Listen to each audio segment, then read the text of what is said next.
Perpustakaan kita ini punya keunikan yang tidak banyak perpustakaan lain tuh punya. Kita itu ada candi yang secara tidak sengaja ya. Halo semuanya, selamat pagi. Selamat pagi teman-teman. Selamat pagi teman-teman. Jadi ini adalah podcast perdana di YouTube ya, YouTube di Direktorat Perpustakaan.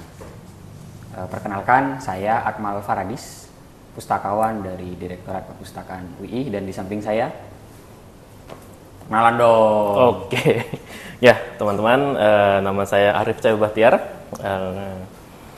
Di Direktorat Perpustakaan ini saya di bawah divisi pelayanan pemakai. Pelayanan Gitu. pemakai, oke. Mas Jadi saya yang ngurus back end, Mas Arif itu front end, kira-kira seperti Ya, itu. kira-kira seperti itulah. Saya lulus dari UIN Sunan Kalijaga untuk S1 dan S2-nya di UGM, Manajemen Informasi dan Perpustakaan. Kalau Mas Arif? Saya S1, S2 Di UIN, UIN, Mas ya. Akmal. Jadi darah saya tuh kayak UIN lah kalau dia ada logo UIN. Mantap Sapen katanya. Ya, Mas Sapen. Nah, kita itu sama-sama pustakawan, cuman masuknya beda. Mas Arif itu mulai dari tahun 2019 ya. Saya itu baru masuk di 2023 kemarin. Jadi beliau itu sebenarnya senior saya. Nah, keberadaan podcast ini juga sebenarnya hal baru ya, Mas. Ya. Kemarin kenapa kita tiba-tiba kepikiran untuk ini? Ya, kayaknya sepintas aja, spontan aja sih Mas. Kira-kira ada waktu, ada kesempatan, ada ide, kebetulan ada ide, ya sudah jalan aja. Yep. Nah sebenarnya tren podcast itu kan udah lama ya. Saya sempat ngikutin dari sekitar 2019-an itu. Itu udah mulai peak, mulai banyak gitu yang terjun, dan sekarang kalau kita lihat banyak ya Banyak perpustakaan perpustakaan yang punya podcast sendiri. Bahkan terakhir itu ada tamu kita kemarin minggu lalu kalau nggak salah dari UIII atau gimana penyebutnya? Benar UIII gitu ya. Triple IU. Triple IU, oke, Triple IU, Universitas Internasional Islam Indonesia. Mereka punya juga produk podcast seperti ini, tapi lebih ke buku kalau nggak salah, podcast sleep buku atau gimana. Nanti bisa dicek. Jadi teman-teman bisa cek di Instagram mungkin di UIII Library Podcast. Kalau nggak salah alamannya seperti itu. Iya. FYI aja, di Indonesia itu ada beberapa kampus yang kayaknya mirip-mirip namanya. Jadi ada UI, Universitas Indonesia, I-nya satu. UII, I-nya kampus kita, I-nya dua. Universitas Islam Indonesia, terus UIII, Universitas Islam Internasional Indonesia. Oh ya, kira-kira seperti itu. Ini kita bisa minggu yang I-nya 4 mungkin Mas. Banyak banget I-nya 4. Oke, gimana Mas aktivitas minggu ini? Aman? Ya, mengawali minggu, kebetulan ini kita tag video hari Senin ya Mas Amal. Iya, hari Senin. Di Sekarang awal bulan Juni. Bulan Juni. Bulan Juni. Ya masih seperti biasa di depan layar, tapi nggak begitu depan. Karena juga melayani di belakang layar yang tidak layanan yang tidak fisik lah, istilah kayak gitu. Oke. Jadi kita masih di semangat hari lahir, hari kebangkitan Pancasila di bulan ini. Tetap semangat lagi, kira-kira seperti itu. Ya, semangat. Semangat. Ya, kita bahas apa nih, Mas Akmal? Bahas yang ringan aja dulu deh. Oke. Di minggu-minggu ini ada kegiatan apa selain library housekeeping melayani pemustakaan? Oke, kebetulan 2 atau 3 hari lagi itu saya ada acara di Malang, tepatnya di acaranya milik teman-teman perpustakaan perguruan tinggi Muhammadiyah Aisyah. Jadi mereka punya sebuah conference gitu yang diadakan tiap tahun gitu kan. Baru tahun kedua. Yang tahun kemarin di Lombok, saya juga kebetulan ikut juga, dan besok acaranya tuh di Malang. Jadi presentasi paper mengenai perpustakaan kita aja lah. Saya bahasnya nggak jauh-jauh dari perpustakaan UI. Karena saya rasa perpustakaan kita ini punya keunikan yang tidak banyak perpustakaan lain tuh punya. Ya, salah satunya candi dan museum universitas tentunya. Oke, berarti Mas Arif mengangkat tentang apa ya? Kalau secara teoritikal mungkin GLAM ya? Ya, bisa dikatakan GLAM. Karena kalau secara teoritikal, GLAM itu konsepnya sependek pengetahuan saya itu belum banyak yang membahas, atau bahkan belum ada teori yang benar-benar itu sebut sebagai teori GLAM itu. Oke. Galeri, library, archive, museum. Itu menjadi sebuah kesatuan teori itu saya belum menemukan setidaknya sampai saat ini. Namun kalau untuk pengelolaan secara bersama-sama gitu, pengelolaan artinya kan di library, museum, galeri atau archive itu kan pengelolaannya tidak jauh berbeda. Betul. Jadi antara beberapa institusi pengelola informasi itu tidak jauh berbeda dari tahap pengelolaannya sampai penyediaan layanannya kepada masyarakat luas. Kira-kira seperti itu. Karena mungkin meskipun namanya berbeda, sebenarnya pada intinya kita di tiap institusi tersebut ada informasi yang dijaga, dikelola dan disebarkan gitu ya. Cuman caranya aja mungkin yang berbeda. Kira-kira seperti itu. Dan di UI teman-teman, kalau teman-teman belum tahu, kita itu ada candi yang secara tidak sengaja ya. Ada di perpustakaan, namanya Candi Kimpulan seperti itu. Nah, kalau teman-teman nih kira-kira penasaran seperti apa candinya, silakan datang ke Gedung Muhammad Hatta di Kompleks Direktorat Perpustakaan UI. Gampang kok, jadi nanti kalau dari pintu masuk utama tuh dari Boulevard tinggal lurus saja ketemu masjid, belok kiri. Udah kelihatan tuh perpustakaannya sama candinya. Nah, spesifiknya apa Mas yang dibahas dalam tulisan tersebut? Jadi di tulisan tersebut itu saya membahas kemungkinan kolaborasi antara berbagai sumber pengetahuan itu ya, jadi antara library, perpustakaan sendiri yang kita kelola saat ini. Terus ada museum, karena sampai saat ini juga museum dalam tanda kutip belum jelas pengelolaannya, museum ini dikelola oleh siapa, karena kan kalau kita sebut dia sebagai museum tentu ada pengelolaannya, jadi tidak hanya museum ada, udah seterusnya seperti itu aja, nggak mungkin gitu kan, dia harus ada pengelolaannya. Jadi mungkin dari sisi pengadaan barang-barang langkanya kah, atau dari segi promosinya kah, dan lain-lain itu harus ada yang mengelola. Kemudian kita punya sandi, itu sebenarnya tidak masuk dalam GLAM gitu. Kalau yang kita, kalau teman-teman di perpustakaan mungkin sudah banyak yang tahu lah ya, ada konsep namanya, atau bukan konsep, ada istilah namanya GLAM itu, Gallery, Library, Archive, dan Museum. Tapi kalau di kita itu mungkin archive-nya sendiri belum, archive sebagai institusi itu belum ada mungkin ya.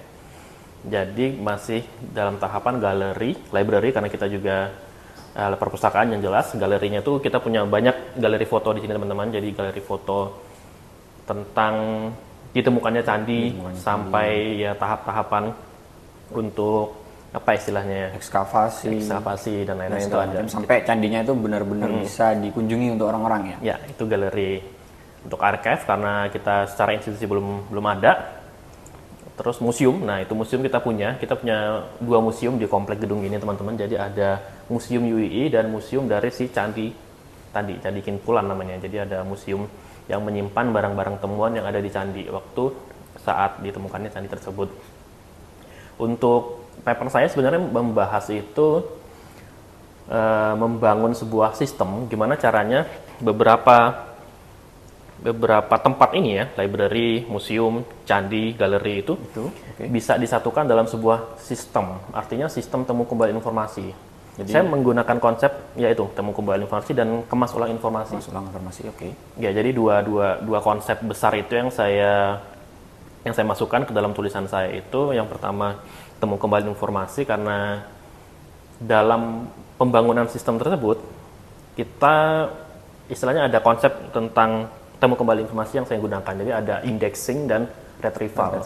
Jadi 2 konsep itu dari konsep besar temu kembali informasi itu ada indexing, karena yang pertama kali kita harus lakukan untuk membangun sebuah sistem portal pengetahuan adalah ya mengindeks. Jadi kalau mengindeks itu, kalau teman-teman tahu ya kita mencari apa ya, subjek atau item tertentu untuk kita masukkan ke dalam sistem, dan kita cari tahu item tersebut itu datanya apa. Ya, datanya apa, terkandung informasi apa di dalam item itu, atau sebuah peninggalan tersebut itu kita indekskan.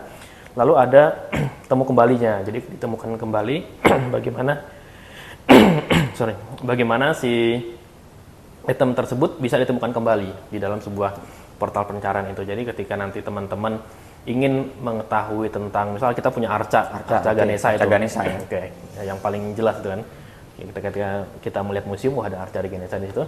Kita ingin tahu nih Arca Ganesha itu di UI itu, Arca Ganesha di Candi Kimpulan itu melambangkan apa sih? Ya. Karena kan setahu saya Arca Ganesha itu ada, nanti mohon koreksinya kalau salah ya. Jadi ada benda yang dia bawa itu berbeda-beda maknanya. Jadi ada yang membawa benda A, benda B itu pemaknaannya beda-beda. Cara dia bersila atau apa sih istilahnya? Bersila ya, itu juga berbeda-beda ternyata, ada berbeda-beda. Nah, Ganesha di Candi Kimpulan itu seperti apa, itu yang perlu kita telusuri lebih lanjut agar nanti ketika user ingin mengetahui tentang Arca Ganesha yang ada di Candi Kimpulan di kompleks Muhammad Hatta ini, gedung perpustakaan, dia tahu. Jadi Arca Ganesha ini dia melambangkan pengetahuan yang seperti apa, itu kebijaksanaan yang seperti apa. Maupun item-item lain yang ada di museum ataupun candi begitu ya. Ya, untuk tambahan informasi, sebenarnya saya pernah ikut seminar ya kalau nggak salah, waktu itu ada dari Perpusnas menyampaikan bahwa GLAM ini mungkin akan ditambah kira-kira. Ditambah dalam artian ada institusi lain yang sebenarnya mirip dengan GLAM juga, yaitu site dan herbarium. Nah, candi itu masuk ke herbarium. Saya menyitar, kalau nggak salah ini disampaikan oleh Pak Nur Cahyo dari P3, di Direktur atau Kepala Bidang ya, di P3 SMPT Perpusnas. Jadi rujukannya jelas ya, itu saya dengarnya dari beliau gitu. Dan harapannya ya dengan adanya museum, candi itu nanti di institusi kita ada pengembangannya agar nggak cuman ya dikelola seperti adanya, tapi dapat memberikan manfaat yang lebih besar kepada sivitas maupun masyarakat secara luas. Karena kalau kita kembali ke konsep GLAM tadi, baik library, archive, museum dan lain-lain itu selain memang ada cara pengelolaannya sendiri, maka mau nggak mau ada petugasnya sendiri. Kalau di kita kan mungkin ada tendiknya sendiri yang secara khusus mengelola itu. Betul. Jadi terkelola gitu ya. Akhirnya terkelola. Jadi mungkin nanti kita akan melihat di waktu mendatang ada orang tendik baru dengan kapasitas museum sadis mungkin bisa nanti bisa bekerja sama dengan pustakawan dan arsiparis juga untuk mengelola GLAM di UI. Kira-kira seperti itu. Saya rasa papernya menarik Mas sebagai pilot project lah. Bagaimana kira-kira ide awal candi, museum dan perpustakaan di UI itu bisa dikelola bersama-sama. Karena ya masing-masing institusi itu memiliki potensi pengetahuan ya. Di perpustakaan ya jelas kita banyak pengetahuan di situ dari buku-buku, dari jurnal dan lain-lain yang kita langgan. Tidak hanya perpustakaan, karena di kompleks Muhammad Hatta ini kan ya tidak pungkiri juga kita ketempatan juga museum dan kebetulan juga ada candi, dan di situ ada potensi-potensi pengetahuan yang mungkin bisa mengangkat citra UI ke depannya itu sebagai universitas riset. Kira-kira kita menciptakan pengetahuan ya, kira-kira seperti itu. Oke, saya rasa itu bahasan yang menarik ya untuk kita. Jadi saya doakan Mas Arif nanti untuk call for papernya bisa lancar presentasinya dan terima kasih. Ada diskusi yang bisa dibangun. Ya, yang penting ada tindak lanjut lah. Harapannya seperti itu. Ya. Oke, mungkin kira-kira begitu ya obrolan kita pagi ini. Saya sangat senang bagaimana Mas Arif menceritakan antusiasmenya dan idenya untuk ke depan tentang GLAM ini dan bisa dipresentasikan di halayak ramai. Oke. Kira-kira seperti ini ya obrolan perdana kita. Obrolan perdana ya di podcast ini Jadi semoga ke depan kita akan membawakan topik-topik lain yang seru untuk kita diskusikan. Sampai jumpa di podcast selanjutnya. Terima kasih. Terima kasih teman-teman.